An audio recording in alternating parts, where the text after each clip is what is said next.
নমস্কার। 48 loss of পাওয়ারের আমাদের যে সিরিজটা চলছিল সেই সিরিজের আজ আমরা ফার্স্ট লয়ের ব্যাপারে ডিসকাস করব। খুবই ইম্পর্টেন্ট, আমার খুবই ফেভারিট একটা, এর মধ্যে ইনটেকের মধ্যে একটা জিনিস। তো ল নাম্বার 1 যেটা হলো, এই প্রত্যেকটা ল দিয়ে এখানে এক্সাম্পল দিয়ে যে বইটার ব্যাপারে আমরা ডিসকাস করছিলাম পাওয়ার বলে, ডিসক্রিপশন বক্স কমেন্ট বক্সে একটা লিঙ্ক দেওয়া থাকবে, অ্যামাজন থেকে গিয়ে আপনারা পারচেস করে পড়তে পারেন। ইংরেজিতে আছে, ভালো করে একটু টাফ ইংলিশ ওয়ার্ড টাওয়ার্ড আছে, বারবার পড়লে বুঝতে পেরে যাবেন। খুব একটা ফার্স্ট 2-3 পেজের মধ্যে মোটামুটি সব বোঝা যাবে। ভিতরের যে জিনিসপত্রগুলো এক্সাম্পল দিয়ে দেওয়া আছে, আর ডিটেলস যদি পড়তে চান। তো ফার্স্ট লয়ের ব্যাপারে যেটা বলছে যে নেভার আউটসাইন দ্য মাস্টার, মানে তুমি যেই অর্গানাইজেশনে কাজ করবে, যে জায়গাটায় কাজ করবে, যে ইনস্টিটিউটে কাজ করবে, যে জায়গাটায় কাজ করবে, তোমার উপরে যে থাকবে, তোমার সুপিরিয়র যে থাকবে, তোমার মাস্টার যে থাকবে, তোমার বস যে থাকবে, তার সামনে নিজের বেশি কিছু দেখাতে যেও না, নিজের তারিফের বেশি কিছু কাজ করতে যেও না।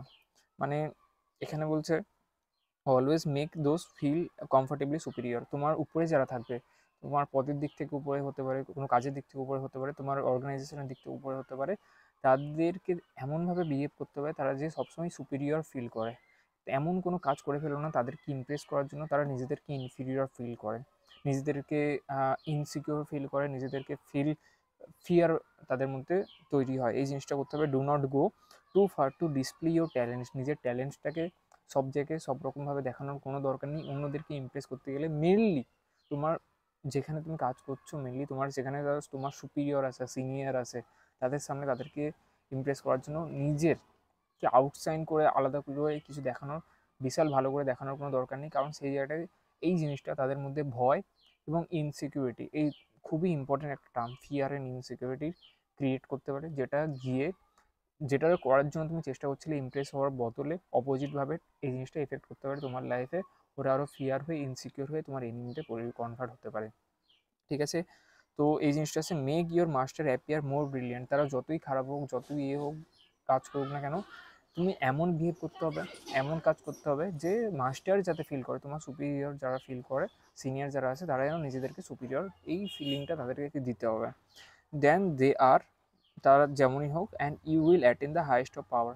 এই জিনিসটা ধীরে ধীরে মেনটেন করতে করতে করতে করতে করতে করতে তবে আস্তে আস্তে বড় হয়ে যাবে, পাওয়ারটা আস্তে আস্তে আসবে। নাহলে হুট করে তুমি যতই পাওয়ারফুল হও, যতই ব্রিলিয়ান্ট হও, যতই ইন্টেলিজেন্স থাকুক না কেন, তুমি যে এই জিনিসগুলো তোমার যে সিনিয়র আছে, তোমার যে মাস্টার আছে, তোমার যে বস আছে, তাদেরকে ইমপ্রেস করার জন্য যদি নিজের স্কিলসগুলি ভাবে দেখাতে থাকো, সেই কিন্তু হঠাৎ করে নিজের ফিয়ারের মধ্যে চলে আসবে, ভয়ের মধ্যে চলে আসবে, ইনসিকিউরিটির মধ্যে চলে আসবে।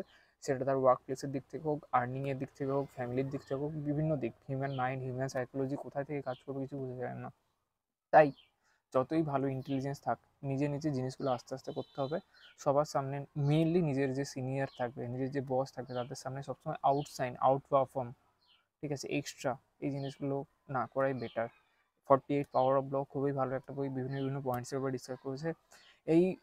এইগুলো লয়ের ব্যাপারে আমাদের প্র্যাকটিক্যাল হিস্ট্রিতে কোন কোন ইভেন্টসের ব্যাপারে ভালো ভালো ডিসকাস করেছে। কোনো প্রজা তার রাজাকে খুশি করতে গিয়ে বিশাল বড় ইভেন্টস রেখেছিল, যেখানে রাজা নিজেকে লো ফিল করেছিল। ভালো ভালো গ্রিক থেকে শুরু করে বিভিন্ন দেশের ব্যাপারে বলা আছে, যার জন্য রাজা সেই প্রজাকে, কিন্তু সে প্রজার ইচ্ছা ছিল কি রাজাকে একটু খুশি ফিল করানো, তার জন্য বিশাল বড় একটা অনুষ্ঠান করে সবাইকে ডেকেছিল, যে অনুষ্ঠান রাজা জীবনে করতে পারেনি। তার জন্য রাজা খেপে গিয়ে একে জেলে ঢুকিয়ে দিয়েছিল। এরকম কাণ্ড হয়েছে। অন্যরকম অন্য কাণ্ড হয়েছে। রাজাকে আস্তে আস্তে আস্তে আস্তে তাকে ফিল করাতে হবে যে সেই সুপিরিয়র, সেই আমার উপরে আছে। তাকে ইনফিরিয়র ফিল করালে হবে না, তাকে ফিয়ার করালে হবে না, ইনসিকিউর করালে হবে না। এই জিনিস করিয়ে করিয়ে আস্তে আস্তে পাওয়ার আসে। আর 48 লস অফ পাওয়ারে অনেক রকম ল এর ব্যাপারে বলা আছে। এছাড়াও আমার মতে কয়েকটা ল মিসিং আছে, যেখানে 2025-এ এসে আমাদের জানাটা ইম্পর্টেন্ট। ভিডিও মানে সিরিজের শেষের দিকে আমি ডিসকাস করবো, 48 লটা হয়ে গেলে তারপরে আমি ডিসকাস করবো। প্লেলিস্টটা খুবই ভালো একটা প্লেলিস্ট হবে, প্লেলিস্টের সাথে যুক্ত থাকুন। ডিসক্রিপশন বক্সে, কমেন্ট বক্সে দেওয়া আছে। চ্যানেলটাকে সাবস্ক্রাইব করে রাখুন, নতুন নতুন কোনো আরও ভিডিও আসতে থাকবে।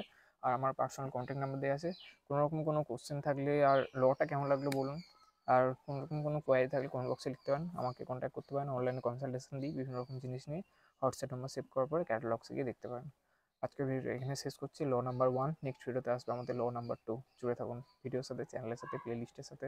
সাবস্ক্রাইব করে দিন নতুন নতুন ভিডিও দেখার জন্য। আজকে ভিডিও এখানে শেষ হোক, দেখা হচ্ছে নেক্সট ভিডিওতে। Thank you.